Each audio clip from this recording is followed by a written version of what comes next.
اللہم صلی یہاں ٹھیک ہے بیٹا. سورہ فاتحہ.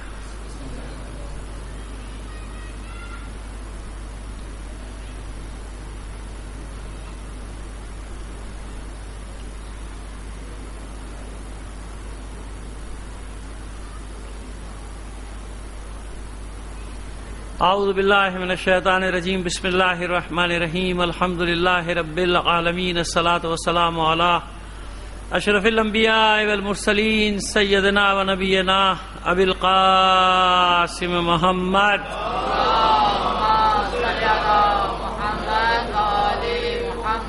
وآلہ الطیبین الطاہرین المعصومین ولعنۃ اللہ علی اعدائہم اجمعین من الآن الی قیام یوم الدین. اما بعد فقد قال اللہ تعالی فی کتابہ المبین وہو اصدق القائلین وقولہ الحق. بسم اللہ الرحمن الرحیم. شہر رمضان الذی انزل فیہ القرآن ھدی للناس وبینات من الھدی والفرقان.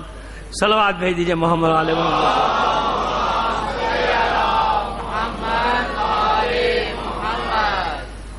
آپ سے درخواست کروں گا علی احمد صدیقی صاحب کے والدین مرحومین، اپنے بھی تمام مرحومین، اور آپ کے علم میں ہوگا یقیناً مولانا شہنشاہ نقوی صاحب کی اہلیہ انتقال فرما گئی 2-3 روز پہلے کراچی میں، انہیں بھی شامل کر کے ایک سورہ فاتحہ پڑھ کر بخش دیجیے گا. بسم اللہ.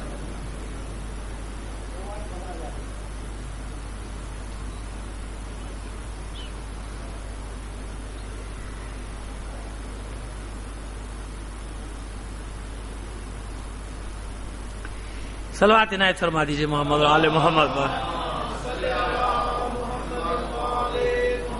اس سے بہتر انداز میں بلند آواز سے ایک صلوات دیجیے.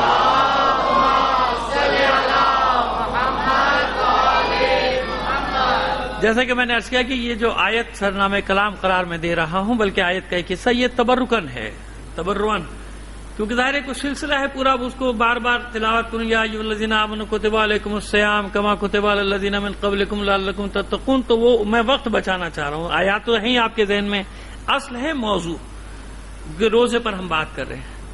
کل جہاں ہم نے بات کو چھوڑا تھا وہیں سے بات کو لے کر آگے بڑھیں گے. ہم نے مقدمہ بنایا تھا، چند احادیث پیش کی تھی، جن میں اہم ترین حدیث قدسی، جس پر ہم نے جس کو محور قرار دیا تھا گفتگو کا، وہ حدیث قدسی یہ ہے کہ صوم لی وانا اجزی بہی، روزہ میرا ہے یا میرے لیے ہے اور اس کی جزا بھی میں ہوں. یہ بھی ترجمہ کیا گیا ہے. انا اجزا بہی، اس کو مجہول بھی پڑھا گیا ہے. اس کی جو جزا دی جائے گی وہ کیا ہے؟ وہ میں ہوں. اس کی جزا میں دوں گا نہیں ہے فقط، بلکہ اس کا یہ ترجمہ بھی کیا جاتا ہے کہ انا اجزی بہی، اس کی جزا میں خود ہوں، اس کی جزا میں خود ہوں. اس پر بات کر رہے ہیں تو بہت سارے پہلو نکلیں گے اور نکالتے چلے جائیں گے، لیکن پھر وہی تھوڑا سا مقدمہ بناتے ہیں. اس کے لیے بھی بات کو لے کر آگے چلتے ہیں. من ادرکا شہر رمضان، جس نے ماہ رمضان کو درک کیا، یعنی جس نے ماہ مبارک کو پایا، جو ماہ مبارک میں تھا، جیسے ہم اور آپ اب ماہ مبارک میں ہیں، درک کر رہے ہیں، ماہ رمضان کو مبارک کر رہے ہیں. من ادرکا شہر رمضان ولم یغفر، اور اس کی مغفرت نہ ہوئی، یعنی اس کو مغفرت نہیں ملی، اس کو بخشش نہیں ملی. فمتا، یہ کل میں نے یہاں بات کو ختم کیا تھا کہ فمتا، تو بس پھر کب اس کو ملے گی؟ یعنی اس میں تعجب استعجاب ہے. ہذہ شہر رمضان، حضور کی حدیث یہاں سے شروع ہوتی کہ یہ رمضان کا مہینہ ہے جس میں پروردگار عالم یفتح ابواب الجنہ، جس میں کھول دیے جاتے ہیں جنت کے دروازے، یغلق ابواب النار ویغلق الشیاطین، جہنم کے دروازے بند، شیطان بند. ومن ادرکا شہر رمضان یا شہر رمضان یا من ادرکا رمضان، جس نے رمضان کو پایا، رمضان میں تھا، رمضان موجود تھا، رمضان کو حاصل کیا، ولم یغفر لہو، اور اس کی مغفرت نہ ہو سکی. فمتا، جب رمضان میں بھی وہ مغفرت نہ لے سکا، فمتا، پھر کب لے گا؟ اور میں نے دوسرا لفظ کیا بتایا تھا کہ بعض روایتیں متا کی جگہ کیا ہے؟ فماتا، پس وہ مر گیا. زندہ رہ کر بھی مر گیا، یعنی جو رمضان میں بھی اپنی مغفرت نہ کرا سکا فما تھا وہ مر گیا. یہ اہمیت ہے رمضان کی. آئیے اور ایک قدم آگے بڑھائیں بات کو. جہنم سے بچانے والی ڈھال ہے. الصوم جنتم من النار، یا جنتم صرف اتنا ہی، الصوم جنتم ڈھال ہے، سپر ہے. کیسے بچاتی؟ اور ایک بات کو لے کر آگے بڑھے، ایک حدیث اور لے کر آپ کو پیش کریں، پھر وہ اور مطلب بہت آسانی سے سمجھانے میں ہمیں بہت زیادہ آسانی آپ کے لیے ہو جائے گی. للصائم فرحتان، روزے دار کے لیے دو خوشیاں ہیں دنیا میں، آخرت میں دو خوشیاں، ایک دنیا سے تعلق رکھتی ہے، ایک آخرت سے. للصائم فرحتان، فرحت عند الافطار، ایک خوشی سے کب ہوتی ہے؟ افطار کے وقت ہوتی ہے. خوشی ہوتی ہے نا، یہ خوشی کا وقت ہے. افطار ایک خوشی کا وقت ہے کہ دن بھر بھوکا پیاسا رہتا ہے آدمی، کتنی فرحت کا احساس کرتا ہے، ایک سکون کا احساس کرتا ہے، فرحت کا احساس کرتا ہے، شکر ادا کرتا ہے، الحمدللہ کر رہا ہوتا ہے. یہ سب فرحت عند الافطار و فرحت عند لقاء اللہ. اور دوسری خوشی روزے دار کو کیا ہے؟ اللہ سے ملاقات قیامت کے دن. یہ بھی اس میں بھی اب بات چلے گا، اللہ سے ملاقات کیسے؟ وہ مجسم نہیں ہے، وہ تجسیم نہیں ہے. کیسے ملاقات؟ لقاء کا لفظ ہے. وفرحۃ عند لقاء اللہ. اور اس کو ایک خوشی کب ہوگی؟ اللہ سے ملاقات کے وقت. جب یہ اللہ سے ملاقات کرے گا، کس کے لیے؟ روزے دار کے لیے. یعنی ہر آدمی اللہ سے ملاقات بھی نہیں کر سکتا. اللہ سے ملاقات کون کرے گا؟ روزے دار. اب پھر وہ سوال کل والا آج سب کے جواب دیں گے. تکرار کر رہے ہیں ان سوالات کو تاکہ ذہن میں بات آ جائے کہ تمام کئی دروازے جنت کے. دیکھیے یہ سمجھانے کے لیے مثالیں دی جاتی ہیں انسان کو، سمجھانے کے لیے کہ اتنے جنت کے دروازے، اتنے جنت کے دروازے. وہ کیا ہے اصل حقیقت؟ اس کی اصل حقیقت کیا ہے وہ ہمیں نہیں معلوم. یہ مجاز ہے سارا کا سارا کہ جنت کے اتنے دروازے ہوں گے اور اس میں ایک خاص دروازہ ہوگا کس کے لیے؟ روزے دار کے لیے. روزے دار وہاں سے جائے گا، روزے دار اس دروازے سے جائے گا. تو اس کا مطلب میں نے کل بتایا تھا کیا نکلتا ہے. اس کا ایک مطلب یہ نکلتا ہے کہ اس کا مطلب غیر روزے دار بھی جنت میں جائے گا. تو ایک دروازہ تو وہ ہے جس سے روزے دار جنت سے جائیں گے، تو باقی دروازے کچھ ایسے ہیں جس نے روزہ نہیں رکھا وہ بھی جنت میں ملے گا نا. یہ مطلب نکلتا ہے نا. لیکن کیسا روزے کا مطلب کیا ہے؟ روزے دار کا دیکھیے جیسے طبقہ بندی ہے نا، درجہ بندی ہے، ہر جگہ درجہ بندی ہے. دیکھیے یہ بات آپ یاد رکھیے کہ وی آئی پی کلچر ہماری دنیا کا اور ہے، اللہ کی ہاں اور ہے. ہمارے یہاں دیکھیے ہمارے اور اللہ کے وی آئی پی کلچر میں فرق یہ ہے کہ ہمارے یہاں اس کو وی آئی پی بناتے ہیں جو بالکل گدھا ہو، آج کے اعتبار سے احمق ہو، جاہل ہو، اس کو اپنا کام چلانے کے لیے 4 پڑھے لکھے اپنے نیچے رکھنے ہوں، ہے نا. جیسے وہ ابن انشا نے اردو کی آخری کتاب جو لکھی ہے، اس آخری کتاب میں ایک سوال یہ بھی دیا بچوں کو کہ یہ بتاؤ کہ پڑھ لکھ کر بیربل بننا چاہو گے یا جاہل رہ کر اکبر بادشاہ. اب اس نے کب 60s میں لکھا تھا ابن انشا نے، اردو کی آخری کتاب، وہ طنزیہ کتاب ہے، اس میں بہت. لیکن اب پڑھنے لکھنے کا تو دور ماشاءاللہ ختم ہو گیا. سن کے سب سن ہو چکے ہیں. وہ سنے جاؤ، وہ دیکھے جاؤ، ٹی وی پہ صبح سے شام تک تماشے دیکھے جاؤ، سمجھتے بڑا علم ہے. علم کچھ نہیں ہے، کسی کی بات یہ ہمیں بھی پتا ہے، کسی کو کچھ نہیں معلوم. تو خیر ابن انشا کی آخری کتاب جس میں اس نے یہ ایک سوال طلباء کے لیے ایک چیپٹر لکھنے کے بعد سوال کیا کہ پڑھ لکھ کر بیربل بننا چاہو گے یا جاہل رہ کر اکبر بادشاہ. انصاف سے بتائیے کہ آج آپ کے ملک میں کیا ہے؟ پڑھ لکھ کر ان کی جھوٹیاں سیدھی کرو گے، ان کے جرائم اپنے اوپر لوگے، ان کے احکام کو اپنے اوپر لوگے، ان کے احکام پہ قتل کرو گے، ان کے احکام پہ ڈاکے ڈالو گے، ان کے احکام پہ لوگوں پہ ظلم کرو گے، بعد میں سب اپنے اوپر لے لو گے. ایسے ہی ہے نا، ہے کہ نہیں؟ پڑھ لکھ کر ایسے بن جاؤ، ان کے نوکر بن جاؤ اور جاہل رہ رہا. اور اگر بادشاہ بننا چاہتے ہو تو جاہل رہو، پڑھنے کی ضرورت نہیں. 2 نمبر کام سارے سیکھ لو، جس کو کہ آج کی زبان میں سیاست کہتے ہیں، اس میں گھس جاؤ. اب مجھے نام لینے کی ضرورت تو نہیں نا کہ کیسے کیسے جاہل لوگ، مجموعہ جہلا کا مجموعہ آپ کے ایوانوں میں بیٹھا ہے. مجھے کوئی خوف نہیں. 2-4 کو نکال دو، وہ استثناءات تو ہر جگہ ہوتے ہیں. وہ ان کی خدمت، اگر 2-4 پڑھے لکھے نہ رکھے تو ان کی گاڑیاں کیسے چلیں گی آگے؟ بھئی گاڑی چلانے کے لیے 2-4 پڑھے لکھے رکھ رہے ہیں نہیں رکھنے؟ رکھے ہیں نا، تو باقی سب جاہلوں کا مجموعہ. تو بہترین طریقہ ترقی کا یہ ہوتا ہے کہ جاہل رہ کے وزیر بننے کے گر سیکھ لو، اس کے لیے کچھ پڑھنا پڑھانا نہیں ہو، سیکریٹری مل جائے گا. سمجھ میں آئی ہماری بات؟ تو بس درجہ بندی. لیکن اللہ کے یہاں وی آئی پی کلچر کیا ہے؟ اللہ کے یہاں بلال کا جو آقا تھا وہ تو پتہ نہیں کس درجے میں ہوگا، مگر بلال حبشی وی آئی پی ہوگا. جناب بلال حبشی، سمجھ میں آ رہی ہے نا بات آپ کے؟ جناب قمبر کا مرتبہ کیا ہوگا؟ اب وہاں وی آئی پی دیکھیے، میں نے کہا نا کہ ہر جگہ ہے، کیونکہ قرآن مجید نے خود ارشاد فرمایا تلک الرسل فضلنا بعضهم علی بعض، سب کو بعض کو بعض پر فضیلت ہے، انسانوں میں بھی، انبیاء میں بھی، رسولوں میں بھی، ائمہ طاہرین میں بھی. اب اس سے بڑی کوئی مثال دے سکتا ہوں؟ ائمہ طاہرین میں بھی سب کا مرتبہ ایک نہیں ہے. مت ڈریے، حقیقت بیان کر رہا ہوں. الحسن والحسین سیدہ شباب اہل الجنہ و ابوہما افضلہما. حسن حسین جوانان جنت کے سردار، مگر ان کا بابا ان دونوں سے افضل ہے.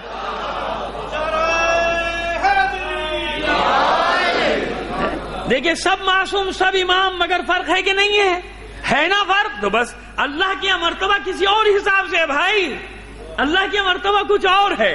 لہذا کلچر وہاں بھی ہے، مگر وہ کلچر کس بنا پر ہے؟ کریکٹر بلال ہو، قمبر ہو، فضہ ہو، ہمیں کیا معلوم ان کا مقام وہاں پر کیا ہوگا. اور جو زمانے کے بڑے بڑے بادشاہ ہوں گے وہ جہنم کے کس درجے میں ہوں گے، وہ ابھی دیکھ کے سمجھ میں آ رہا ہے کون کس درجے میں ہوگا. صلوات بھیج دیجیے محمد آل محمد پر. تو بس اب اس بات کو سمجھ لیجئے کہ وہ اس دروازے سے مراد کیا ہے. کون سا روزے دار؟ من صام رمضان ایمانا و احتسابا غفر اللہ له ما تقدم من ذنبہ. حدیث پیغمبر ختمی مرتبہ صلی اللہ علیہ وآلہ وسلم. جس نے ماہ مبارک کا روزہ رکھا، من صام رمضان، رمضان کا ماہ مبارک کا روزہ رکھا جس نے بھی، ایمانا و احتسابا، دو شرطیں لگا دی نا ساتھ، دو شرطوں کے ساتھ رکھے. ایمان کے ساتھ، ایمان کی حالت میں روزہ رکھیں، یقین کے ساتھ، و احتسابا، اور سارا دن اپنا احتساب کرتا رہے. اس لیے کہتے ہیں نا کہ اس کا جو سونا ہے، نوم الصائم عبادت، روزے دار کا سونا بھی عبادت ہے. کیونکہ جتنی دیر سوتا رہے گا غلط چیز نہیں سن سکتا، غلط بات نہیں کر سکتا، غیبت نہیں کرے گا، کچھ نہیں کرے گا نا. تو احتیاط کرتے ہیں لوگ کہ بھیا زیادہ بات نہ کرو، روزے کی حالت میں تو اچھا ہے کوئی غلط بات نہ نکل جائے. اور یہاں ایک فقہی مسئلہ نہ بتاؤں گا تو پھر ناانصافی ہو جائے گی. عزیزو، آپ کو اچھا لگے یا برا لگے، یاد رکھیے کہ روزے کی حالت میں معصوم پر تہمت باندھنا کیا؟ جھوٹ. جو معصوم نے نہیں کہا وہ کہہ دینے سے روزہ باطل. تمام مراجع کا فتویٰ آ چکا ہے. ایسے واقعات کہ جن واقعات کا آپ کی زندگی سے، آپ کی شادی جیسے ہوتی ہے ایسے آپ معصوم کی شادی کرا دیں، تو مرجع نے فتویٰ دینے سے پہلے لکھا ہے کہ لا حول ولا قوت الا باللہ. اس کو پڑھنا، اس کو سننا حرام ہے. اور یہ وہ فعل ہے کہ اگر روزے میں کیا جائے تو روزہ باطل ہو جاتا ہے. کہ معاذ اللہ نبی فلاں نبی قصیدہ گا رہا ہے، فلاں نبی یہ کر رہا ہے، فلاں نبی سہرا باندھے پہ، کہ یہ تہمت ہے، بہتان ہے انبیاء پہ. فرشتے نے یہ کیا، ریکارڈ ہو رہی ہے بات، اس لیے فقہی مسئلہ بتا رہا ہوں. گالیاں تو پڑیں گی، مجھے دیتے رہو، مگر ریکارڈ میں رہنا چاہیے. یہ نہ کہہ سکے کوئی کہ بھائی آپ نے بتایا کب تک صحیح کیا ہے غلط کیا ہے. یہ بھی تو بڑی مشکل ہے. قیامت کے دن کیا کہیں گے؟ کہیں گے تب آپ نے بتایا کیوں نہیں تھا؟ جب آپ کو پتا تھا تو سب خاموش ہیں. تو میں تو بول رہا ہوں، بتا تو رہا ہوں کہ حرام ہے. جھوٹی نسبت دینا انبیاء کی طرف، ملائکہ کی طرف. اللہ نے جن کو عرش مکین، عرش نشین بنایا، ہم نے انہیں لا کے زمین پہ اپنے گھروں میں بٹھا دیا. ہم ان کے گھر کے باتیں ایسے کرتے ہیں جیسے ہمارے گھر میں نہیں ہوتی، مہندی منگنی شادی وادی جیسے ہم اپنا کرتے ہیں نا، سب اوٹ پٹانگ دھمال ڈالنا، ڈھول پیٹنا. ہم معاذ اللہ خدا معاف کرے، ہم نے معصومین کے ساتھ بھی وہی کر دیا. جو دشمن نہیں کر سکا، ان کے مقام کو ان کے مقام سے نیچے لانے کی صدیوں تک کوششیں کر رہا ہے، کرتا رہا، نہیں کر سکا. ہمارے بعض نادانوں نے کر ڈالا.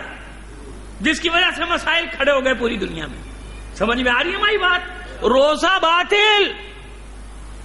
اگر روزے کی حالت میں کوئی ایسا بات کر دیا، کوئی ایسا شعر بھی پڑھ دیا، اس طرح کا شعر پڑھ دیا، قصیدہ پڑھنا روزے کی حالت میں منع نہیں ہے، یہ یاد رکھیے گا. لیکن اگر اس میں بھی کوئی جھوٹ ہے، معصوم سے جھوٹ منسوب کر دیا جائے، جھوٹا واقعہ منسوب کر دیا تو روزہ گیا، روزہ باطل ہو گیا. یہ فقہی مسئلہ بتانا فرض تھا مجھ پہ، وہ میں نے بتا دیا.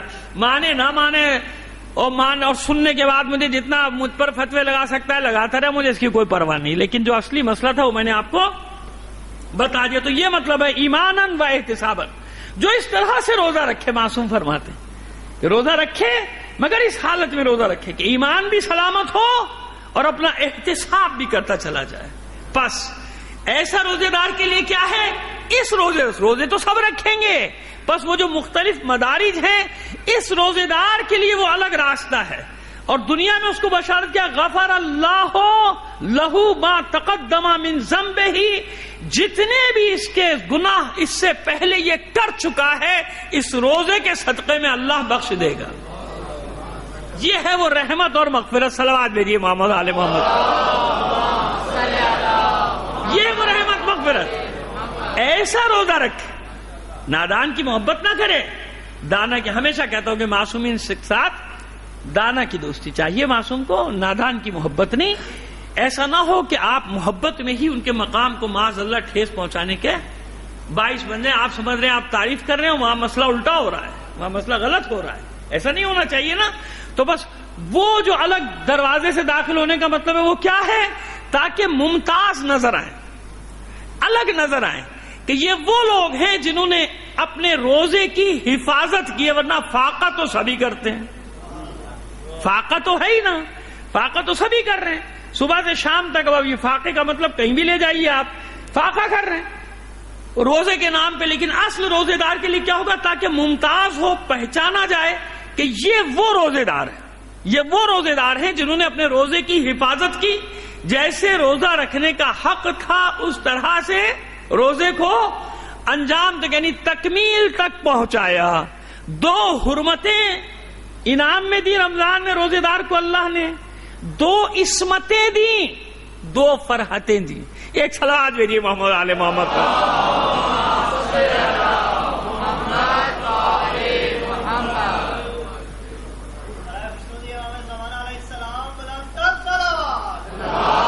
آئیے، بڑا مرحلہ ہے. میں نے کل بھی آپ سے عرض کر دیا تھا کہ یہ مجالس عام مجالس کے انداز سے ذرا ہٹ کے، کیونکہ میں کچھ مطلب آپ تک جو مطلب عام طور پر میرا گمان ہے کہ زیادہ تر نہیں بتائے جاتے، وہ مطلب آپ تک پہنچانا چاہ رہا ہوں. اس لیے اتنا آپ کو خشکی تھوڑی سی برداشت کرنی پڑے گی، کیونکہ مسئلہ ایسا ہے. 2 رحمتیں جو اللہ نے مومن کو دی ہیں. ایک رحمت رمضان، خود رمضان ایک رحمت ہے. رمضان کیا ہے؟ رحمت. کیسی رحمت ہے رمضان؟ میں نے کل اشارہ کیا تھا، آج تفصیل بتا دوں. اول رمضان میں صحف ابراہیم نازل ہوئے. جناب ابراہیم پر جو صحیفے نازل کیے اللہ نے اوائل رمضان میں نازل کیے. 6 رمضان کو توریت عطا کی گئی جناب موسیٰ علیہ السلام کو. 13 رمضان کو جناب عیسیٰ روح اللہ علیہ السلام کو انجیل عطا کی گئی. 18 رمضان تھی جب جناب داؤد کو زبور عطا کی گئی. یعنی اللہ نے، اب یہ اسی سے میں نے کل کہا تھا نا کہ نتیجہ یہ نکالا میں نے، کیونکہ کلیہ یہی بنا کہ اس کا مطلب جتنے بھی صحیفے نازل ہوئے، اِنَّا هَذَا لَفِي صُحُفِ الْأُولَىٰ صُحُفِ ابراہیم موسیٰ، جو بھی صحیفے نازل ہوئے، کیونکہ ان 4 کا ذکر موجود ہے خاص طور پہ، تو اس کا مطلب یہ ہوا کہ رمضان وہ مہینہ ہے کہ پروردگار عالم اسی لیے ان صحیفوں کو، کتابوں کو نازل کرتا تھا تاکہ ہر امت کو یہ پیغام دے کہ رمضان کا مہینہ رحمت کا مہینہ ہے تمہارے لیے. اگر چاہو تو اپنی مغفرت کروا لو، چاہو تو اپنی مغفرت کروا لو. رحمت کا مہینہ میں نے عرض کیا کہ یہ رمضان کا مہینہ. تو ایک رحمت کیا ہے؟ خود رمضان، کہ جتنے بھی کتابیں اور صحیفے نازل ہوئے سب ماہ مبارک میں نازل ہوئے. دوسری رحمت کیا ہے؟ دوسری رحمت نازل کی ہے قرآن کی. رحمتیں اس میں کیا ہے؟ شفا بھی ہے، اس میں مومنین کے لیے کیا ہے؟ شفا ہے، علم ہے، دانش ہے، سب کچھ ہے، اور دلوں کے امراض کی شفا ہے، دلوں کے مرض کا علاج ہے۔ یہ جو دلوں میں بیماریاں ہوتی ہیں نا ہمارے، ایک ظاہری اور ایک باطنی، کج فکری، کہ ہر بات کو غلط انداز میں جن کے دل ٹیڑے ہوتے ہیں، جن کے دلوں میں کجی ہوتی ہے، فی قلوبہم زیغ، آل عمران میں شروع میں بتایا گیا نا، فی قلوبہم زیغ، جن کے دلوں میں کجی ہے، وہ ہمیشہ کیا کریں گے؟ متشابہات کے پیچھے جائیں گے، کبھی محکمات کے پیچھے نہیں جائیں گے۔ تو کہا یہ رحمت ہے۔ ایک دوسری رحمت کیا ہے ہم نے تمہیں دی ہے؟ قرآن کی رحمت۔ تو کم از کم کوشش کر کے ایک بار قرآن مجید کو پورا ختم کر لے، یعنی پڑھ لے۔ ختم کرنے سے مراد وہ ختم کرنا نہیں جو میں نے کل بتایا تھا۔ ایک بار اس پورے قرآن ایک سپارہ بھی روز پڑھے گا تو 29-30 تک، ذرا سا زیادہ پڑھ لے، 2-4 آیتیں روزانہ، تو ایک سپارہ، ایک قرآن مجید کی تلاوت کر لے گا۔ جب ترجمے والا قرآن مجید پڑھے گا تو کچھ 2, 4, 5, 10 کچھ آیات تو ذہن میں رہ جاتی ہیں نا۔ آپ دیکھ لیجیے گا جب بھی آپ پڑھیں گے کچھ نہ کچھ مطلب آپ کے ذہن میں رہ جائے گا، اور بہت ساری چیزیں واضح ہو جائیں گی، اور بہت ساری چیزوں میں آپ توبہ کریں گے، اوہو مجھے پتہ ہی نہیں تھا میں کیا کہتا رہا اور کیا کرتا رہا، اور قرآن مجید میں اللہ کیا فرما رہا ہے، قرآن مجید میں اللہ بندگی کو کیا مقام دے رہا ہے، کس کس کو بندہ قرار دے رہا ہوں، میں کیا کہے جا رہا ہوں، میں کس طرح سے کہے جا رہا ہوں، ہے کہ نہیں ایسا؟ یہ ساری چیزیں قرآن مجید۔ زیادہ دوسری رحمت یہ 2 عصمتیں عطا کی، اپنے بندے کو 2 عصمتیں دی۔ وہ 2 عصمتیں کون سی ہیں؟ پہلی عصمت الشیطان، شیطان سے بچایا۔ میں نے عرض کیا کل کہ جو کچھ بھی ہو رہا ہے ملک میں یا ملکوں میں، یہ شیطان تو بند ہے، وہ شیطانوں نے جو 11 مہینے کام کیا ہوتا ہے نا، ان کے چیلے یہ سارے کام کر رہے ہوتے ہیں، ملکوں کو اندھیروں میں ڈبو دیتے ہیں۔ اور مزے کی بات یہ دیکھیں کہ اتنے ڈھیٹ ہوتے ہیں، ان پہ کوئی اثر نہیں ہوتا۔ ان سے آپ سوال کریں کہ تم نے کیا کیا اپنے دور میں، بجائے اس کے کہ لوگوں کا مسئلہ حل کریں، یہ ایک دوسرے کو گالیاں دے کے 1 گھنٹہ گزار کے چلے جاتے ہیں۔ آپس میں معاہدہ ہوتا ہے، آپس میں معاہدہ ہوتا ہے۔ ہمارے کچھ دوست اینکر حضرات نے ہمیں بتایا کہ پہلے سے طے ہو جاتا ہے بعض اوقات تو معاملہ کہ 1 گھنٹہ گزارنا ہے تو ہم تمہیں صبح مرکز پہ، مرکز صوبے پہ، اور پبلک حیران و پریشان بیٹھی ہے۔ آخر میں لوگ کہتے ہیں کہ نہیں یہ سب ٹھیک ہے، پاک ہے، صاف ہے، سارا قصور ہمارا ہے، ہم پیدا کیوں ہوئے؟ سارا قصور پبلک کو آخر میں نظر آتا ہے اپنا، کہ ہمیں جا کے نیٹی جیٹی میں چھلانگ لگا دینی چاہیے، ہماری وجہ سے کتنے پریشان ہیں۔ ایک نے جھوٹے منہ سچے منہ نہیں کہا تھا، اس کا بھی دل نہیں تھا، وہ بھی سیاست کھیل رہا تھا، جو کہہ رہا تھا سیاست کھیل رہا تھا کہ 1 گھنٹے کے لیے ایوان کا AC بند کر دو، تو دیکھا تھا کیسے بل بلا گئے تھے سارے، نہیں نہیں نہیں نہیں نہیں، اس سے ان پر کوئی فرق نہیں پڑتا۔ ارے ان پر کوئی فرق نہ پڑے، تمہیں تو پتا چلے گرمی کیا ہوتی ہے، پتا چلا آپ کو کتنے ہمدرد ہیں یہ۔ ان کے الاؤنسز، ان کی تنخواہیں، ان کی مراعات، یہ کبھی اخبارات میں نہیں آتی۔ کبھی کبھی کوئی چینل لیک آؤٹ کرتا ہے، کبھی دیکھیں تو صحیح کہ جن کو سانپوں کو آپ دودھ پلاتے ہیں، آپ خود دودھ پلاتے ہیں نا، وہ کرتے کیا ہیں آپ کے ساتھ۔ ایک صلوات بھیجیے محمد آل محمد پر۔ عصمت، ایک عصمت الشیطان، یعنی اس شیطان سے تم بچے ہوئے، اب جو کچھ بھی ہو تمہارے اپنے ہاتھ میں بھائی، تم خود ذمہ دار ہو۔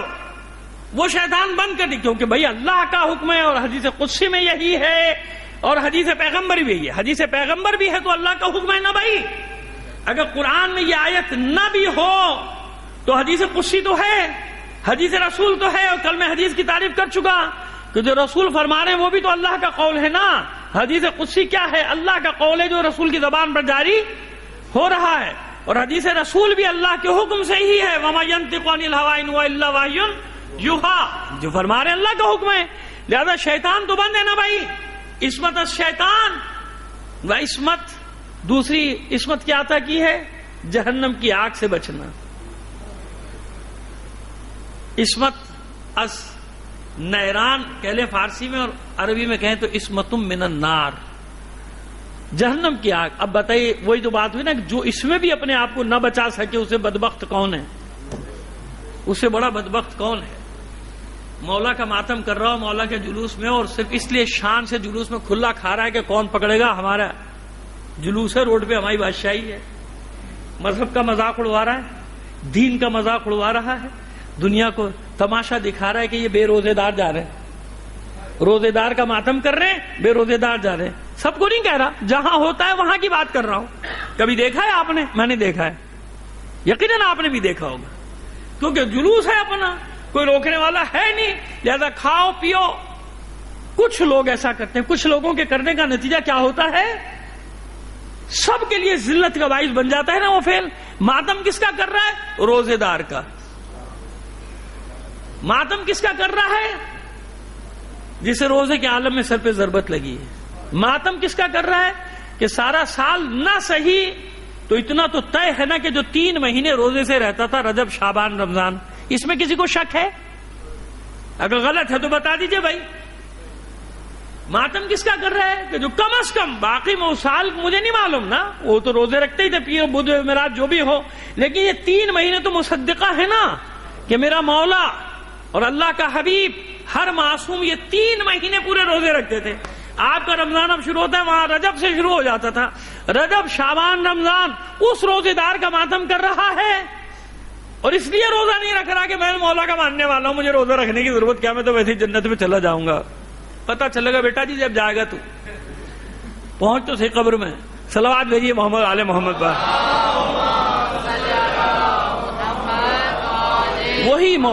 وہی مولا تجھ سے پوچھے گا تو کس کا ماتم کر رہا تھا؟ میرا ماتم کر رہا تھا، میں روزے سے رہتا تھا، میرا ماتم کر رہا تھا، سجدے کی حالت میں میرے سر پہ ضربت لگی ہے، میرا ماتم کر رہا تھا، میرے بچے کا سر سجدے میں قلم کیا گیا ہے کہ نہیں ایسا؟ خیر ابھی آتا ہوں وصائب کی منزل پہ، لیکن یہ تو جملہ معترضہ آ گیا. بس 2 عصمتیں ملی، ایک شیطان سے بچا لیا، ایک آگ سے بچا لیا. اب اگر کوئی نہ بچ پائے تو بھائی اس کا اپنا فعل ہے. اللہ نے تو یہ مہینہ قرار دے دیا کہ ایسے گزار دو ایماناً و احتساباً جنت، تمہارے پچھلے گناہ بھی، ما تقدم من ذنب، جو گناہ تم سے ہو چکا ہر اس گناہ کو معاف کر دوں گا. یہ مہینہ ایسے گزار دو. من صام رمضان، جس نے رمضان کا روزہ ایسے رکھ دیا ایماناً و احتساباً، غفر اللہ لہو ما قدم من ذنبہ، جو گناہ اس نے کیے وہ سب کے سب گناہ بخش دوں گا اس کے. یعنی دروازے کھول دیے رحمتوں کے، بخششوں کے، مغفرتوں کے، نجات کے دروازے کھول دیے اللہ نے. ایک چھوٹا سا عمل کر لو معاف کر دوں گا، جاؤ یہ کر دو معاف کر دوں گا، وہ کر دو معاف کر دوں گا. یہ 2 عصمتیں، 2 رحمتیں، 2 عصمتیں اور 2 فرحتیں تو میں ذکر کر ہی چکا. فرحتان 2 فرحتیں، صائم فرحتان 2 فرحتیں، 2 خوشی. اب آئیے یہ ملاقات کیا ہے، یہاں پر لانا چاہتا تھا. مقدمہ بن گیا نا، اب یہ بات پوری آسان ہو گئی. جو اب میں سمجھانے جاؤں گا وہ بالکل آسان ہو جائے گی بات آپ کو، آپ کے لیے. فرحت عند لقاء اللہ، ایک خوشی اسے ہوگی اللہ سے ملاقات کے وقت.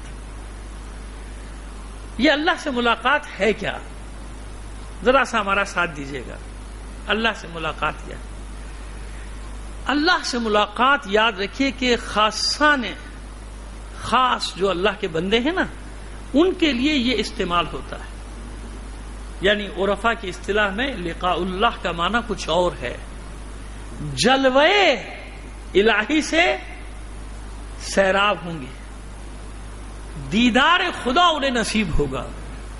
ہمارے برادر ایک مکتب کے برادر نے تو کہا کہ نہیں، اس کا مطلب یہ کہ اللہ مجسم سامنے ہوگا.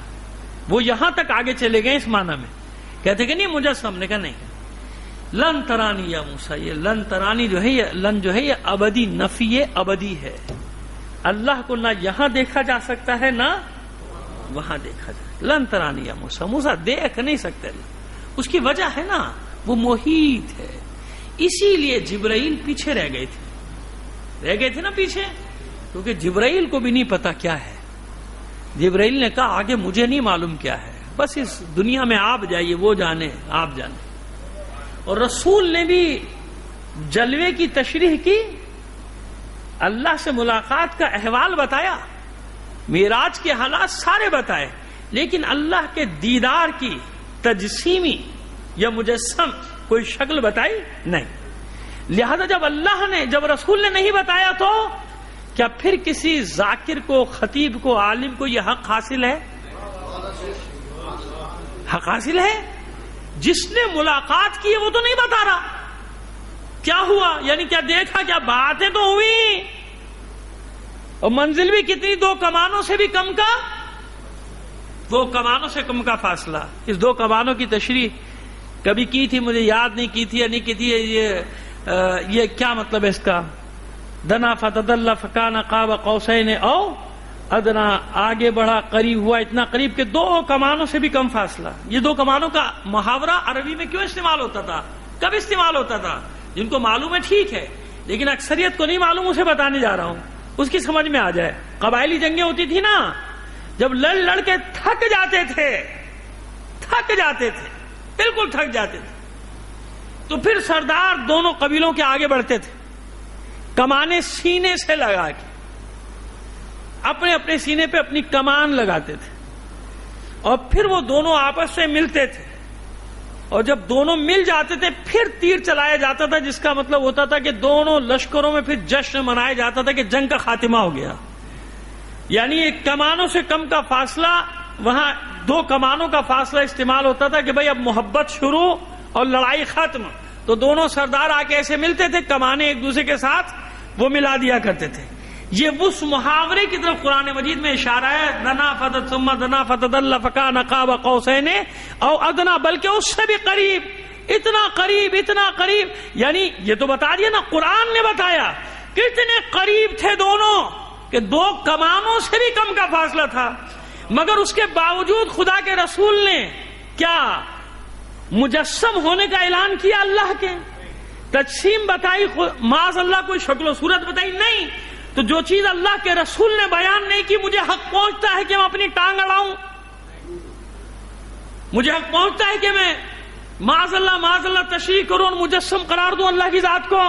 لقاء اللہ ہے، لقاء اللہ عرفانی معنی میں ہے، وہ جلوہ الہی کیا ہے؟ جلوہ الہی کسی کو پھول میں نظر آ جاتا ہے، کسی کو کوپل میں نظر آتا ہے،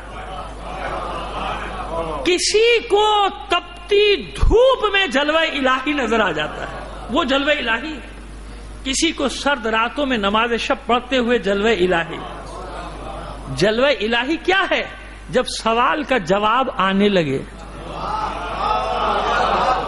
کیا مطلب؟ دیکھیں میں آپ کو بہت اور آسانی سے سمجھاتا ہوں. بہت سارے لوگوں کو بڑے میری باتوں میں اشکال پیدا ہوگا، لیکن میں چاہ رہا ہوں کہ آسان سے آسان الفاظ استعمال کروں، نہ جاؤں اصطلاحات کے کتابوں میں، اصطلاحات کی دنیا میں نہ جاؤں. دیکھیں کیا مطلب ہے جب جواب آنے لگے. میں نے پہلے عرض کیا ہے کئی بار، آج ذرا تشریح کر دوں.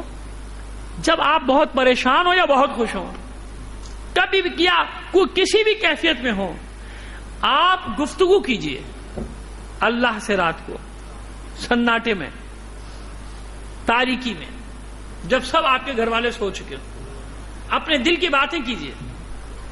یقین رکھیے اس بات کا کہ آپ اللہ سے گفتگو کر ہی نہیں سکتے اگر آپ کو یقین نہ ہو کہ وہ سن رہا ہے. دیکھیے ہر نماز کے بعد ہم دعا مانگتے ہیں نا، اور جس کی جیسی حاجت ہوتی ہے ویسی مانگتا ہے. ایمانداری سے بتائیے، ہے نا. اور جب سخت ہے تو گڑ گڑا کے مانگتا ہے. میں اسے سوال کرتا ہوں کہ بھائی کیا پتا اس وقت لاکھوں کروڑوں اربوں لوگ دنیا میں دعا مانگ رہے ہیں کہ بھائی پتہ نہیں کس کی سن رہا ہے، تیری سن ہی نہیں رہتا ہو. میں دعا مانگ رہا ہوں نا، گڑ گڑا رہا ہوں. آپ کے ساتھ بھی کیفیت ہوتی ہے. کبھی کبھی کیسا بل بلا کے اللہ کو پکارتے ہیں، معبود یہ ہو جائے معبود. بھائی کیا پتا دوسرے کی سن رہا ہو اس ٹائم. تو لاکھوں کروڑوں کا مانگ رہے تو پتہ نہیں کون سا ٹائم ہے جب میرا نمبر آئے گا. کبھی ایسا خیال آیا؟ نہیں آیا نا، نہیں آیا. بس یہی تو خدا کے وجود پہ سب سے بڑی دلیل ہے کہ اگر 7.5 ارب انسان مل کر بھی کسی کو کچھ نہ، ملحد کو، ایتھیسٹ کو، دہریے کو کچھ بھی سمجھ میں نہ آئے نا، تو یہ آخری چھوٹی سی اور سب سے بڑی دلیل یہ ہے کہ یہ بتا دے کبھی ایسا ہوا. یہ مولا نے بھی اسی طرح حجت قائم کی تھی، میں نے اس گزرا آپ کے لیے تشریح کر دی اس بات کی. کبھی ایسا ہوا؟ کہاں ہوا؟ کشتی بھاونے میں پھنسی. کہاں پھنسی؟ کوئی یاد آیا؟ کہا جہاں دل نے کہا کہ کوئی ہے تو بچا لے کا، وہی تو خدا ہے. کیونکہ نہ ہوتا تو تیرے دل میں بات کیسی آتی. تو 7.5 ارب لوگ جو اس وقت دنیا میں موجود ہیں، ایک ساتھ اللہ کو الگ الگ دل میں پکاریں، کسی کو کبھی یہ گمان بھی نہیں ہوگا کہ میری نہیں سن رہا، واقعی کی سن رہا ہے. دعا پوری ہو یا نہ ہو، لیکن یہ یقین ہے سب کو کہ جب میں اللہ کو پکار رہا ہوں تو اللہ میری سن رہا ہے. یہ ہے یک طرفہ. دیدار الہی کیا ہے؟ دو طرفہ. وہ لمحات زندگی میں آتے ہیں بہت کم اور خواص لوگوں کی خاص ہیں جو خدا کے، کہ جب یہ پتہ چلتا ہے کہ ادھر سے جواب بھی آ رہا ہے. اگر جواب نہ آتا تو علامہ اقبال شکوے کے بعد جواب شکوہ کبھی بھی نہ لکھتا.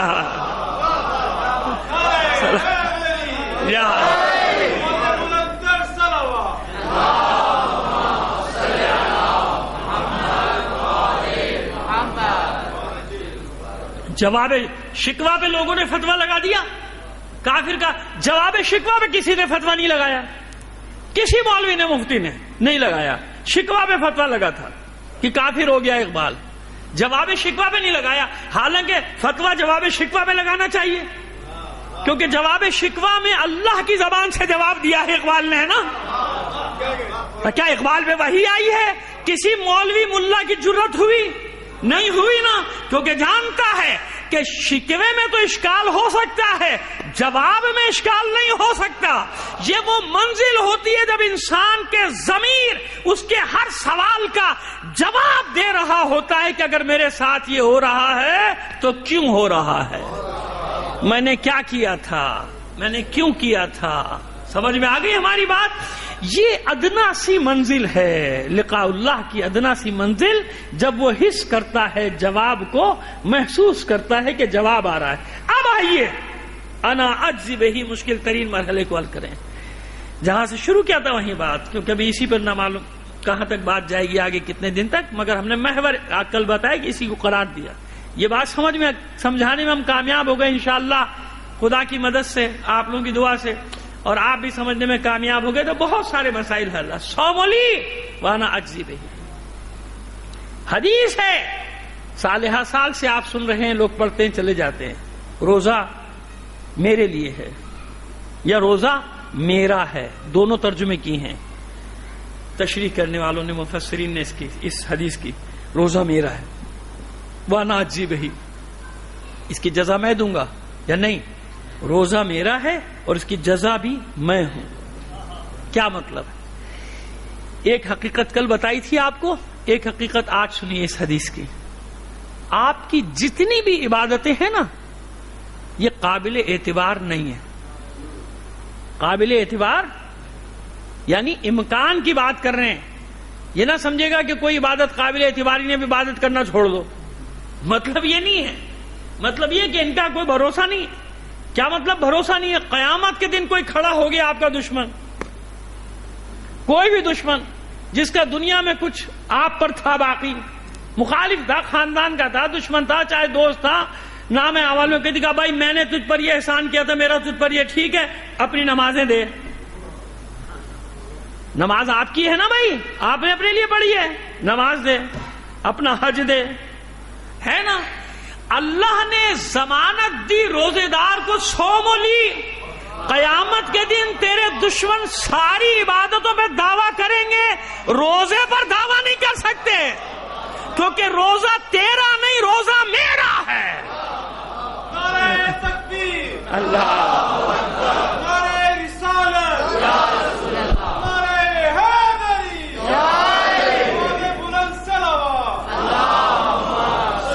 سمجھ میں آ گئی بات؟ الصوم لی کا مطلب سمجھ میں آیا؟ میں ہوں، روزہ میرا ہے، روزہ میرے لیے، یعنی ہر عبادت پہ دعویٰ کرنے والا پیدا ہو جائے گا. میں نے حج کرنے میں تیری مدد کی تھی، اب مجھے مشکل ہو گئی، مجھے دے عبادت، مجھے دے عبادت کا. نہیں، روزہ کوئی نہیں لے سکتا تجھ سے. کیوں؟ روزہ تیرا ہے ہی نہیں، روزہ میرا ہے. اس لیے جہاں ہر عبادت پیچھے رہ جائے گی، الصوم جنۃ من النار، جو جہنم کی آگ سے عبادت تجھے بچائے گی وہ تیرا روزہ ہوگا. صلوات بھیجیے محمد آل محمد پر، وہ تیرا روزہ ہوگا. اب اس حدیث کی سمجھ میں آ گیا نا؟ میں ہوں جزا، میں ہوں، یہ ہے جزا. جس عبادت کی جزا پروردگار خود ہے، تو اس عبادت کی ضمانت کیسی دے رہا ہے کہ سب عبادتیں تیری. وہ جو میں نے کہا نا غیر معتبر، کیا مطلب غیر معتبر کا؟ یہ مطلب اس کا مطلب نہیں خدا نہ کرے کہ وہ عبادتیں سب ضائع بیکار، نہیں، پتہ نہیں نا کچھ. قیامت کے دن کتنی نمازیں بچی پڑھی تو ہزاروں تھی، وہاں نکلی 2-4. ارے بھائی یہ کیا ہوا؟ بڑی تو اتنی ساری تھیں. کہو اور کچھ پڑھاتا، نمازیں نہیں پڑھ رہا تھا، خیالات میرے کہیں اس کے کہیں. چلو ہاں، نہ پڑھنے کے گناہ تجھے نہیں دے رہا، لیکن ثواب تیرا اتنا ہی ہے. 1 درجن نماز بچی، 2 درجن بچی، کسی کی 4 درجن بچی، کسی کی 5 درجن بچی، کسی کی 2 رکعت بھی بچ گئی تو وہاں شکر کرے گا کہ 2 رکعت تو بچی. ہاں ایسا بھی ہے. شاید کبھی میں نے آپ کو بتایا تھا، پاکستان کا کوئی عالم یہ کہہ دیتا تو لوگ اس کو پتہ نہیں اس کو کیا کیا اس کے اوپر الزامات لگا دیتے. یہ وہی کہہ سکتا ہے جو اس منزل پر ہوتا ہے. آپ کو کبھی کسی زمانے میں کہا ہو، لیکن یہ موقع ہے اس عارف دوراں کو یاد کرنے کا جو ہمارے سامنے نہیں ہے، مگر عارف تو ہے اللہ کا، خمینی ابو الشکن. یہ وہ بات بتا رہا ہوں جو میں نے دیکھا بھی اور سنا بھی، کتابوں میں پڑھا نہیں ہے. میں نے براہ راست لائیو جس کو ٹی وی پہ، اور یہ میرا خیال ہے کہ رمضان ہی کے دن ہوں گے یا کوئی اور سا دن، بہرحال مجھے یاد نہیں، تو جو جمع ہوئے وہ بھی سب بڑے بڑے، آیت اللہ جنتی، آیت اللہ مشکینی، اور اس وقت جو اچھی لسٹ میں تھے بعد میں بری لسٹ میں چلے گئے، وہ بھی سارے بڑے بڑے علماء مراجع جو تھے وہ سب کے سب موجود تھے. اور خمینی ابو الشکن بھی پورے امام بقبہ میں نہیں، بس اپنا چوغا اور سر پہ ٹوپی پہنے ہوئے تھے اور بیٹھے ہوئے تھے کرسی پر. تو تعارف جب کرایا غالباً آیت اللہ مشکینی نے کرایا، اگر میں نام نہیں بھول رہا، اور آیت اللہ مشکینی نے بہت زیادہ، حالانکہ وہ ان القابات کے مستحق ہے خمینی، لیکن آپ سے عرض کر رہا ہوں کہ دیکھیے آدمی ہوتا کیا ہے، انسان کسے کہتے ہیں. اتنا بڑا انسان جسے دنیا کانپتی، شیطانی طاقتیں کانپتی تھیں، وہ انسان کی حیثیت سے کیا تھا. ہم نے کیونکہ قریب سے دیکھا اس لیے کچھ سمجھتے ہیں. جن لوگوں نے خالی فٹ پاتھوں پہ بیٹھ کے سنا دوسروں سے تو وہ گالیاں دیتے ہیں. اللہ ان کی زبانوں میں احتیاط کرنے کی توفیق ان کو عطا فرمائے. انہیں معلوم ہو کہ مرجع کسے کہتے ہیں، عالم کسے کہتے ہیں، انہیں کچھ نہیں معلوم. وہ بس ویسی ہوا میں پھر رہے ہوتے ہیں. یہاں وہاں کے 2 نمبر مولویوں کو دیکھ کے وہ سمجھتے ہیں سارے ایک ہی جیسے ہوتے ہیں. خیر جناب، تو وہ انہیں نے بڑا لمبا چوڑا تعریفی کلمات امامہ اور کیا اور کیا اور کیا اور کیا اور سب کچھ کہا. یقین مانے جو کہنے والا ہے وہ خود بھی آیت اللہ، اور جتنے بھی بیٹھے تھے آیت اللہ موسوی ادویلی، مجھے یاد آ گئی، ان کی شکل بھی سامنے نظر آ گئی کہ ہاں وہ بھی بیٹھے ہوئے تھے.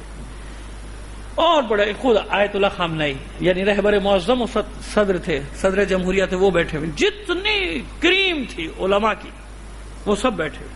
اور یقین جانے سیدھا سا، وہ تو لمبے چوڑے خطبے پڑھ کے روب تو ڈالتے نہیں تھے. ہمارے یہ مسئلہ ہوتا ہے کہ تقریر جس کی کمزور ہو خطبہ لمبا ہونا چاہیے، تقریر جیسی بھی ہو، تاکہ پتہ چلے کہ بڑا ٹھیک ٹھاک یہ پڑھا لکھا آدمی. بس اعوذ باللہ کا، بسم اللہ کا، الحمدللہ علیہ وصلاۃ علیہ کہا، اور اس کے بعد سب سے پہلے کہا کہ میں آغا مشکینی از شما گلہ دارم، من از شما گلے دارم، یعنی مجھے آپ سے شکوہ ہے، مجھے آپ سے گلہ ہے. آپ نے، اب میں اردو میں ہی ترجمہ کر رہا ہوں، حالانکہ مجھے پورا فارسی کا وہ پیراگراف یاد ہے. خمینی کا لائیو ٹی وی پہ رو رہے تھے لوگ ان کے، اس میں تو ان علماء کی پہچان یہ ہوتی ہے کہ ان کو دیکھ کے آنکھوں میں آنسو آتے. جو نائبین امام، اصل نائب امام ہو، اس کی کیفیت یہ ہوتی ہے، اس کو دیکھ کر تو رو رہے تھے. وہ کہتے ہیں مجھے آپ سے شکوہ ہے، مجھے آپ سے گلہ ہے. آپ نے بہت مبالغے سے کام لیا میرا تعارف کرانا. میں کچھ نہیں، میں حقیر بندہ ہوں. اور جو جملہ سن نہیں ہے ان کا کیا کریں؟ کہہ رہے کہ میں تو وہ آدمی ہوں جس نے آج تک 2 رکعت اللہ کے لیے نماز نہیں پڑھی. آپ مجھے بتائیے کہ یہاں پر اگر آپ اس وقت ان کا یہ جملہ سن لیتے تو پتلے جلا دیتے کہ ہمیں بیوقوف بنا رہا ہے، خود تو 2 رکعت نماز اللہ کے لیے نہیں پڑھ سکا.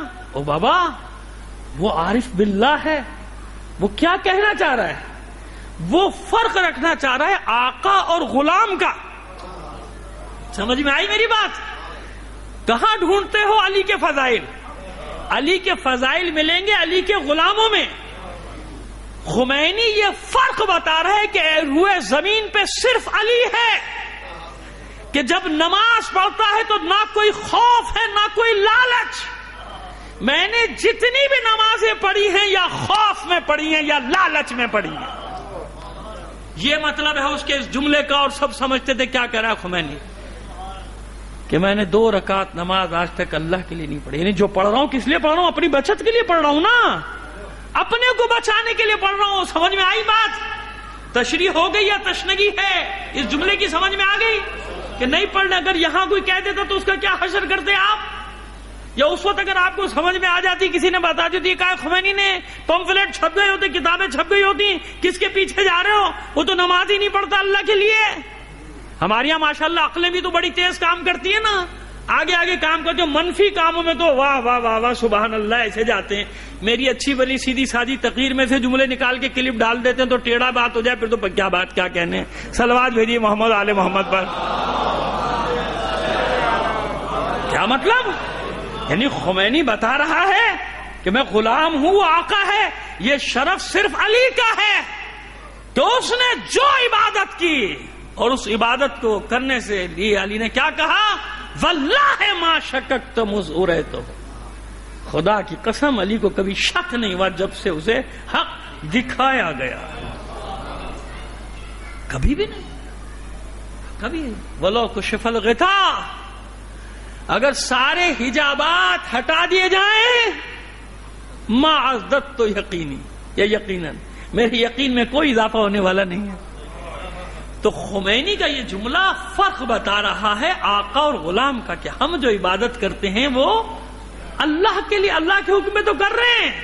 وہ بات آئی نا قربتن اللہ, الصوم لی, سب تم اپنے لیے کر رہے ہو, کہہ تو رہے ہو قربتن اللہ, لیکن کس کے لیے کر رہے ہو؟ اپنے لیے کر رہے ہو نا بھائی, کہ میں بچ جاؤں. یا لالچ ہے یا خوف ہے, یا جنت میں جانے کا لالچ, یا نہیں تو کم سے کم جہنم کا خوف کہ بابا جہنم میں نہیں ڈال دیا جاؤں, جہنم میں نہیں جلا دیا جاؤں. ایسے ہی ہے نا, یہ فرق بتا رہا ہے خمینی کہ یہ عبادت ہے, وہ عبادت علی نے کی ہے جس میں نہ کوئی خوف ہے نہ کوئی لالچ ہے. ہم لوگ تو اپنے لیے کر رہے ہیں. اس لیے اس بندے کے ماہ مبارک کے روزے ایک صلوات بھیج دیجیے گا.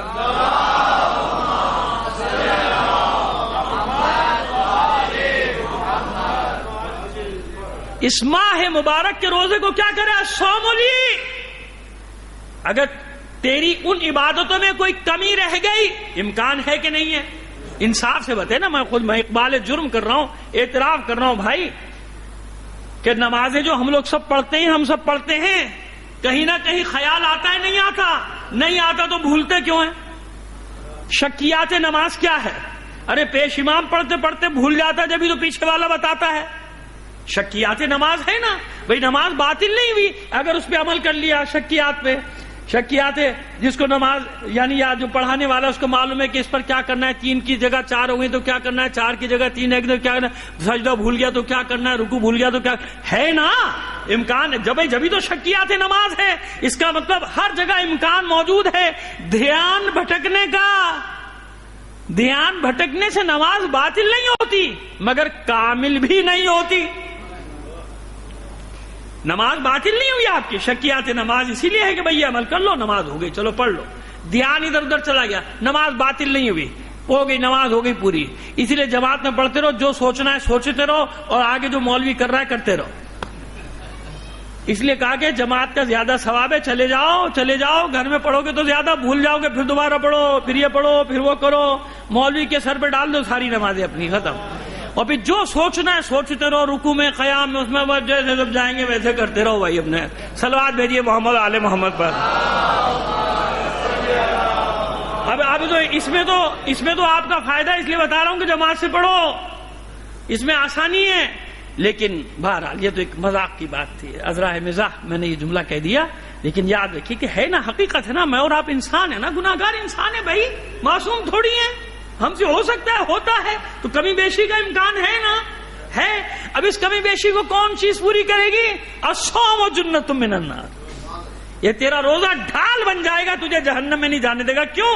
یہ روزہ تیرا نہیں, یہ روزہ میرا ہے. پروردگار عالم ارشاد فرما رہے کہ روزہ تیرا نہیں ہے, الصوم لی, یہ روزہ میرا روزہ ہے. اس لیے انبیاء علیہ السلام تمام امتوں پہ روزے فرض کیے گئے نا. یا ایھا الذین آمنوا کتب علیکم الصیام کما کتب علی الذین من قبلکم.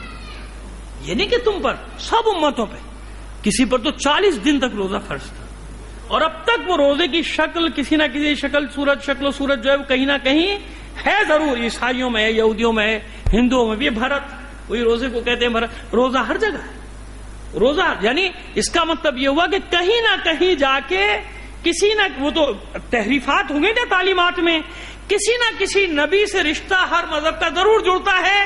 اگر نہ ہوتا تو روزے کا تصور ہر مذہب میں نہ ہوتا. مجوسیوں تک کیا ہے. اور بس ایک یہ نام اچانک ہی میرے منہ سے نکل گیا, آتش پرستوں کا ارادہ نہیں تھا میرا, لیکن بتاتا ہوں آپ کو کہ دیکھیے ہدایت جب ملنی ہوتی ہے تو کیسے ملنی ہوتی ہے. رمضان کا مہینہ, بغداد کا مضافات, بغداد کے مضافات سے مراد مضافات تو سمجھتے ہیں نا, اتنی اردو تو ابھی نہیں گئی, ختم نہیں ہوئی نا, یعنی جو اطراف کے علاقے ہوتے ہیں چھوٹے چھوٹے, جیسے ہمارے کراچی کے ہیں نا کورنگی, اسٹیل ٹاؤن, یہ سب مضافات کہلاتے ہیں. ایسی جیسے آپ کے مضافات میں دور دور کی جو آبادیاں جو شہر سے باہر ملحقہ آبادیاں شہر سے, ان کو مضافات. تو مضافات میں ایک سادات گھرانہ تھا, سید کا انتقال ہو گیا, بیوی بچے, مگر ہاتھ پھیلان سے قاصر جو تھا ختم ہو گیا. پڑوسی جو تھا وہ مجوسی تھا, مجوسی یعنی زرتشتی جن کو آپ کہتے ہیں, آتش پرست, اور بہت بڑا سرمایہ دار تھا. رمضان کا مہینہ تھا. یہ مجوسی انسانیت کے ناطے مسلمانوں کو روزے کھلوایا کرتا تھا, مسلمانوں کو افطار کرایا کرتا تھا, مگر سادات کے احترام میں ان کو نہیں بھیجتا تھا کہ بھائی یہ رسول کی اولاد ہے, پتہ نہیں قبول کرے یا نہ کرے. ان کے گھر میں فاقوں کی ایسی نوبت آئی, اور پھر اصلی سادات ہاتھ پھیلاتے بھی نہیں. اصلی سادات کا ہاتھ یوں ہوتا ہے, اور اگر دینے کے لیے کچھ نہ ہو تو یوں نہیں ہوتا. یہ ایک نصیحت کر رہا ہوں ان سادات کو کہ اپنی سیادت کا تماشا نہ بنوایا کرو. بڑا عجیب سا لگتا ہے کہ اسی سیادت کا حوالہ دے کے جب بھیک مانگی جائے, نہیں, سید ایسے نہیں ہوتے. اپنی سیادت کی حفاظت کرو, بھوکے مر جاؤ. عزت نفس کا سودا نہ کرو. تم اولاد حسین ہو, تم اولاد فاطمہ ہو, تم اولاد رسول ہو, تم اولاد علی ہو, تم ائمہ طاہرین کی اولاد ہو. اپنی عزت نفس کو اتنا سستا نہ بیچو. سرمایہ داروں کے آگے اپنی سیادت کا سودا نہ کرو. سرمایہ داروں کے آگے بھکاری بن کے نہ بیٹھو. سرمایہ داروں کی خوشامدیں نہ کرو. اللہ نے تمہیں جو منصب دیا, پھوکے مر جاؤ. اللہ تمہیں غیب سے رزق دے گا. یہ اس لیے سنا رہا ہوں کہ یہاں برا نہ مانیے گا, آپ کی بات نہیں کر رہا, میں تو مشاہدے کا آدمی ہوں, معلوم ہے آپ کو, میں وہ بات کرتا ہوں جو دیکھتا ہوں. میں نے دیکھا لوگ کھڑے ہو کر چلا کر کے, میں سیدزادے دیواروں میں چن دیے گئے, مار دیے گئے, بھوکے مر گئے. مرتے وقت اپنے بچوں کو بتاتے تھے کہ دیکھ ہم سید ہیں, بھیک نہیں مانگنا, ہاتھ نہ پھیلانا, بھوکے مر جانا. تو مجوسی احترام کرتا تھا کہ آل رسول ہے. ایک دن اس نے اپنے گھر میں افطار کا, خود مجوسی ہے, افطار کا بندوبست کیا, مرغن غذائیں کی ان کو مسلمانوں کے خلاف. پڑوس ہے. اس دن فاقے کا یہ عالم تھا اس سیدزادی کے گھر میں کہ اس کے بچے تڑپ رہے تھے بھوک سے, اور اس کے بچے نے وہ جو کھانے کی خوشبو آتی ہے نا جب کسی گھر میں پکتے کھانے, تو اپنی ماں سے کہا کہ ماں اس خوشبو سے میرا دم نکلا جا رہا ہے, میں مر جاؤں گا, یہ جو کھانے کی خوشبو آ رہی ہے. ماں کہہ رہی ہے بیٹا صبر کر, اللہ کوئی سبیل. اس مجوسی نے سن لیا, دیوار کے اس طرف اس نے سن لیا کہ میرے پڑوسی جو سید خاندان ہے اس کے, اور یہ رونے لگا بیٹھ کر کہ میرے پڑوس میں بھوکے مر رہے ہیں بچے اور مجھے ان کا خیال نہیں, مجھ سے نہیں لیں گے یہ, میں مجوسی ہوں. تو اس نے کسی مسلمان کے ذریعے کھانا, کپڑے, درہم, کسی مسلمان کے ذریعے کہ صدقہ مت کہنا, ہدیہ کہہ کے دے دینا. سادات, یہ مجوسی کو خیال ہے. ہمارے یہاں تو سادات کو لائن لگا لگا کے ذلیل کر کر کے دیا جاتا ہے نا, نوکر بنا کے دیا جاتا ہے. ظاہر ہے جب انسان خود اپنی عزت نفس کو بیچ دے تو دوسرا کیا خیال کرے گا. اپنی عزت نفس کو اپنے ہاتھ میں رکھو گے تو پھر کوئی تمہارا سودا نہیں کر سکتا. تو وہ مسلمان کہتے کہ خبردار صدقہ خیرات مت کہنا, کہنا ہے ہدیہ ہے, یہ عید کا ہدیہ ہے, عید کا تحفہ ہے. افطار سے پہلے جن کو نہیں بھیجا تو وہ افطاری کا سامان اور کپڑا, اس سیدزادے نے کہا کہ ہم یہ صدقہ خیرات نہیں, کہا صدقہ خیرات نہیں ہے, ہدیہ ہے, آپ اولاد رسول ہیں, یہ عید کا تحفہ ہے آپ کے بچوں کے لیے. ہدیہ تحفہ سمجھے ہو. بچوں نے, بچہ جب کھانا کھا رہا تھا تو کہتا اماں ابھی ہاتھ مت لگانا کھانے کو، پہلے مجھے دعا کرنے دے. معصوم بچہ اس کا، پہلے مجھے دعا کرنا. معبود جس نے بھی ہمارے لیے اس کھانے کا اہتمام کیا ہے اس کو جنت میں جگہ دینا ہمارے جد رسول خدا کے ساتھ. اور وہ پھر دیوار سے کان لگا کے سن رہا ہے مجوسی، رونے لگا. یہ دعا سنی، مذہب الگ ہے. اس علاقے کے عالم کو بشارت ہوئی، پیغمبر ختم مرتبہ صلی اللہ علیہ وآلہ وسلم خواب میں. میں جو واقعات آپ کے سامنے بیان کرتا ہوں نا، یہ میں عرض کر دیا کہ یہ سارے میں اپنے پاس رکھتا ہوں، کتابیں حوالے سب معتبر، بہت ہی معتبر علماء نے اس کو لکھا ہے واقعے کو. اس عالم کو بشارت ہوئی خواب میں کہ جاؤ اس مجوسی کو جا کے کہو اور اس کو جنت کی بشارت دو، کہ اللہ کے رسول نے تمہیں جنت کی بشارت دی. یہ نہیں گیا. اس نے کہا بھائی جاؤں گا، وہ سمجھے گا پتہ نہیں پیسے ویسے لینے آ گیا یا مجھے خوش کرنا چاہ رہا ہے، سرمایہ دار ہے اتنا بڑا، میں نہیں جاؤں گا. دوسرے دن پھر بشارت ہوئی، تجھے کہا تھا، کیوں نہیں گیا؟ دوسرے دن پھر یہ نہیں گیا. تیسرے دن غضب کے عالم میں رسول خدا ہے. کہ تو نے سنا نہیں، تو میری اطاعت نہیں کر رہا، میں تجھے حکم دے رہا ہوں کہ خدا کے رسول میں ڈرتا ہوں میری بے عزتی نہ کر دے. وہ اتنا بڑا آدمی سمجھے گا کہ میں خوشنودی کے لیے، پیسوں کے لیے اس کے دروازے پر آیا ہوں، یہ خوشخبری سنا رہا ہوں. کہا میں تجھ سے کہہ رہا ہوں، حکم دے رہا ہوں، جاؤ. اب یہ گھبرا کے اٹھا، ظاہر روتا پیٹتا گیا، اس کے گھر کھٹکھٹایا. اس نے بلا کے عزت سے بٹھایا کہ مسلمانوں کا عالم کہیے. رو رہا ہے، کہہ رہا بھائی مجھے کوئی شوق نہیں تھا، لیکن 3 راتیں ہو گئیں، 3 راتیں ہمارا رسول میرے خواب میں آتا ہے اور مجھے آ کر حکم دیتا ہے کہ تجھے جا کے جنت کی بشارت دے دے، تجھے جا کے جنت کی بشارت دے دے. بس ایک بار اس نے سوال کیا، کہا کہ تمہارے رسول نے یہ حکم دیا تجھے، 3 راتوں سے حکم دے رہا ہے؟ کہا کہ ہاں. کہا میں جانتا ہوں کہ مجھے جنت کیوں ملے گی، اب گواہ بن جا، میں کلمہ پڑھ رہا ہوں. اس کو بچے کی دعا یاد تھی نا، یاد تھی کہ بچے نے کہا تھا کہ ہمارے جد رسول کے جوار میں ساتھ اس کو جنت میں جگہ ملے. کہ تو گواہ رہنا، میں مسلمان ہو رہا ہوں، گواہی دیتا ہوں. کلمہ پڑھا، مسلمان ہو گیا. یہ کن کو روزہ کھلوانے کا صلہ؟ مستحق، سید بھی اور مستحق بھی. یقیناً ایک دوسرے کو روزہ کھلوانا ثواب ہے. میں آپ کو نہیں روکتا، خوب روزے کھلوائیے، لیکن یہ کوشش کیجئے کہ ہر افطار میں کچھ ایسے 4 غریب آدمی بھی آپ کے ساتھ بیٹھے ہوں، شریک ہوں، کچھ روزے میں شریک ہوں، یا وہاں بھجوا دیجئے، ان کو دلوا دیجئے کہ ضمیر مطمئن رہے کہ میں نے 10 سرمایہ داروں کو روزہ کھلوایا ہے تو 10 غریبوں کو بھی جو خوش ہو کے دعا دیتے. یقین جانیے غریب آدمی آپ کو جو دعائیں دے گا وہ آپ کا سرمایہ دار رشتہ دار تھوڑی دے گا دعا. اور غریب کی دعا لگتی بھی ہے، عرش سے ٹکراتی ہے روزے دار کی. بس سمیٹ دیا بیان کو، میں نے ختم کر دیا. معصومین علیہ السلام 3 مہینے تو یہ روزے ہیں ہی نا، رجب، شعبان، رمضان. ہمارے لیے کتنی آسانی کی. رجب کے پہلے 3 روزے رکھ لو، ایسے ہو جاؤ گے جیسے پورے سال تم نے روزے رکھے. پورے سال کے روزوں کے برابر ہیں پہلے 3 روزے، مگر رمضان کے نہیں، کیونکہ رمضان کا روزہ کیا ہے؟ واجب. واجب روزہ نہیں رکھا تو مستحب بھی گئے. واجب کے ساتھ مستحب کرے گا، مستحب کا ثواب 1000 گنا زیادہ ملے گا. بس اب آپ مجھے بتائیے کہ جب ضربت لگی مولا کے سر پہ، سحر کے بعد لگی ہے نا، سحر کے بعد، معصوم ہے، علم لدنی کا حامل ہے، طبیب کو بلانے کی کوئی ضرورت نہیں، خود جانتا ہے سب کچھ، مگر ہمیں سمجھانے کے لیے مولا نے طبیب کو بلوایا. جانتے ہیں نا آپ کے طبیب آیا تھا نا، طبیب آیا، اس نے دوا میں دھاگے کو ڈبویا اور اس دھاگے کو سخت جب وہ بن گیا تو وہ زخم کے اندر ڈالا.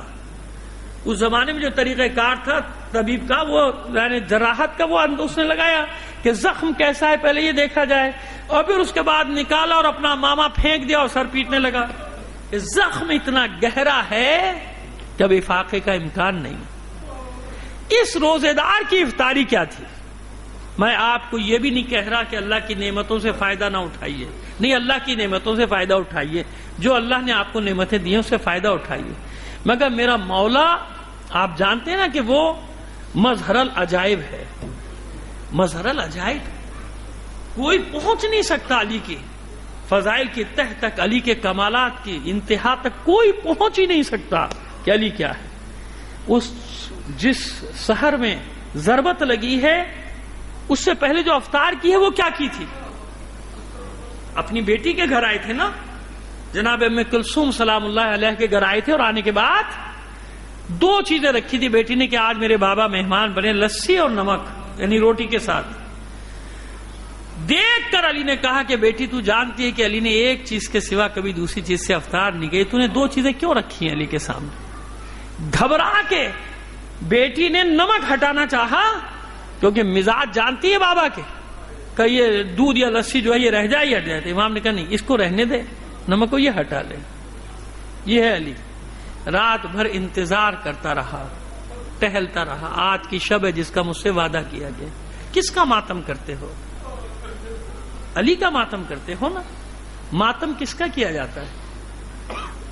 جس کے سر پہ ضربت لگی ہے، ماتم اس کا کیا جاتا ہے جو سجدے کی حالت میں زخمی ہوا ہے، ماتم اس کا کیا جاتا ہے جو 3 دن تک بستر پر اس زخم کے تکلیف کو سہتا رہا، 3 شب و روز تک اس زخم کی تکلیف کو سہتا رہا۔ کس کا ماتم کرتے ہو؟ پھر اس کے بعد بھی بہکنے والی باتیں کرنا۔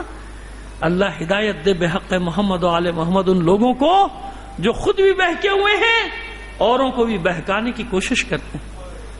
مگر بس 2-4 جملے سن لیجئے کہ جب یہ 21 کی صبح ہونے لگی تو یہ وہ وقت ہے جب علی نے پورے خاندان کو جمع کر لیا تھا، سب جمع ہو گیا، اپنے بچوں کو، بیویوں کو، سب کو جمع کر لیا، اور جو نصیحتیں پہلے تو وصیت کی تھی جناب اسبغ ابن نباتہ کو، جناب سعصع ابن سوحان کو، ان کو بھی بہت ساری باتیں بتائی ہیں، حسن حسین کو خاص طور پہ وصیتیں کی، وصیتوں پہ بات کریں گے موقع ملا۔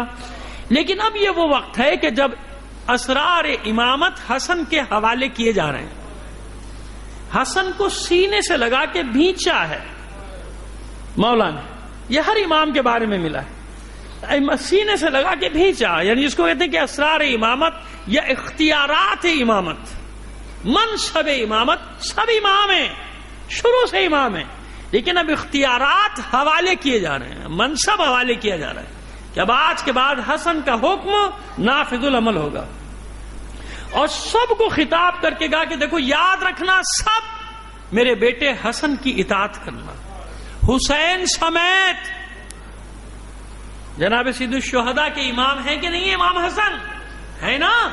جیسے ان دونوں کے امام ہیں مولا عارفان، مولا کائنات، سب اطاعت کرو گے کس کی؟ حسن کی۔ ایک ایک کو بلا کر حسن کے حوالے کیا ہے، اور عباس کم سن نہیں ہے اس وقت، عباس بھی 17-18 سال کے ہیں، صفین لڑ چکے ہیں، عباس جنگ صفین لڑ چکے ہیں، 16-17 سال کے تو کم سے کم ہیں۔ عباس کو جب نہیں بلایا تو جناب ام البنین دوڑ کر آئیں اور امام کے قدموں پہ گر پڑی اور پیر پکڑ کے رونا شروع کر دیا، مولا میرے بیٹے سے کیا خطا ہوئی؟ یہ مصائب کا باب ہے، نوحے کا باب ہے، الفاظ میرے اپنے ہوں گے، واقعہ اسی طرح پیش آیا ہوگا۔ مصائب کے باب میں، نوحے کے باب میں جہاں تک اجازت ہے بس وہاں تک جاتا ہوں، اس سے آگے نہیں۔ میرے بچے سے کیا خطا ہوئی؟ آپ نے سب کو حوالے کر دیا حسن کے، اور میرا عباس رہ گیا۔ مولا کی آنکھوں میں آنسو آ گئے، کہا میرے عباس کو بلاؤ۔ عباس قریب آئے، اپنے سینے سے لگا لیا، سر کو بوسے دی، بازوؤں کو بوسے دے رہے ہیں، روتے جا رہے ہیں، کبھی سینے کو کبھی پشت کو بوسے دے رہے ہیں، اور روتے جا رہے، اور پوچھنے پر بتا رہے کہ جو میں دیکھ رہا ہوں وہ تم نہیں دیکھ سکتے۔ اس کے بعد آواز دی حسین کو، حسین بیٹا ادھر آؤ۔ جب حسین قریب آئے تو روایتوں میں یہ ہے کہ عباس کا ہاتھ حسین کے ہاتھ میں دے دیا، مگر میری محبت کا تقاضا یہ ہے، میری محبت کہتی ہے کہ نہیں ایسا نہیں ہوا ہوگا، بلکہ حسین کو بلایا ہوگا، حسین کا ہاتھ عباس کے ہاتھ میں دے دیا۔ عباس حسین سے ہوشیار، حسین سے ہوشیار، یہی وجہ تھی کہ جب قافلہ نکلنے لگا مدینے سے اہل بیت کا، آل رسول کا، تو جناب ام البنین نے اپنے تمام بیٹوں کو بلایا اور بلانے کے بعد کہا دیکھو عباس تمہارا سردار ہے، تم سب جیسے عباس کہتا چلا جائے ویسے کرتے چلے جانا، اور دیکھو مجھے لگ رہا ہے کہ یہ وہی سفر ہے جس کے بارے میں سنتی آ رہی ہیں، ایسا نہ ہو کہ فاطمہ کی اولاد پہ کوئی آنچ آ جائے اور تم لوگ موجود ہو۔ خاص طور پہ عباس کو قریب بلایا، عباس میرے لال میرے قریب آ، گلے سے لگا کے دعائیں دی۔ عباس نے پہلے قدموں کو بوسہ دیا، ہاتھوں کو بوسہ دیا، کہا عباس یاد ہے نا کیوں پیدا ہوا ہے، یاد ہے کیوں پیدا ہوا ہے؟ بس عزادارو اسی دن کے لیے عباس کو علی نے مانگا تھا، اسی دن کے لیے، مگر جب وہ دن آیا تو آپ جانتے ہیں کہ عباس کو کیسے جنگ کی اجازت ملی اور کیسے جنگ کی اجازت نہ ملی۔ مگر ہاں اتنا ضرور ہوا کہ جب ام البنین کو یہ معلوم ہوا کہ کربلا میں بشیر کی آواز سنی کہ کربلا میں حسین قتل کر دیا گیا، 3 روز کا پیاسا، سر پہ چادر ڈال کر نکلی تھی گھر سے باہر، لجام فرس میں ہاتھ ڈال دیا تھا، باغ تھام کے گھوڑے کی کہتی تھی کیا بکتا ہے، کون حسین قتل کر دیا گیا؟ بشیر کہتا ہے حسین رسول کا بیٹا، فاطمہ کا لختے جگر، علی کا لاڈلا حسین، کربلا میں 3 روز کا پیاسا پشت گردن سے ذبح کر دیا گیا۔ تو یہی ماں عراق کا رخ کر کے کہتی تھی عباس تجھے دودھ نہیں بخشوں، میں نے کہا تھا حسین کو اکیلا نہ چھوڑنا۔ بشیر نے امامہ پھینکا، گریبان چاک کیا، منہ پیٹ پیٹ کر کہتا ہے میں سمجھ گیا آپ عباس کی ماں ام البنین ہیں، اپنے بیٹے عباس کو ایسے مت کہیے، ایسے مت کہیے، آپ کے بیٹے عباس نے وفا کو نیا مفہوم دے دیا۔ ارے جب تک عباس کے بازو سلامت تھے کسی کی مجال تھی حسین کے قریب آ جاتا۔ یہی مصیبت تو ام البنین یاد کر کے رویا کرتی تھی، ہائے مجھے خبر دی گئی ہے کہ جب میرا لال حملے کرتا تھا تو یہ کوفی اور شامی بھیڑ بکریوں کی طرح اس کے آگے آگے بھاگا کرتے تھے۔ مجھے بتایا گیا میرے شیر کو اس وقت گھوڑے سے گرایا جب اس کے بازو نہ تھے، میں تو جب جانتی جب عباس کے بازو ہوتے اور کوئی عباس کے قریب آ جاتا۔ ہاں عباس اسی طرح گھوڑے سے گرے تھے کہ جب کوئی زخمی گرتا تھا ہاتھوں کا سہارا تو لیتا تھا، مگر میرا مولا عباس اس طرح ذہن سے زمین پر آیا تھا کہ بازو نہ تھے، سارے جسم میں تیر پیوست تھے، جب سر کے بل گرے ہیں جتنے تیر تھے سب جسم عباس میں پیوست ہو گئے۔ الا لعنت اللہ علی القوم الظالمین وسيعلم الذين ظلموا أي منقلب ينقلبون۔ بار الہ بحق محمد و آل محمد ہمارے اس قلیل عمل کو قبول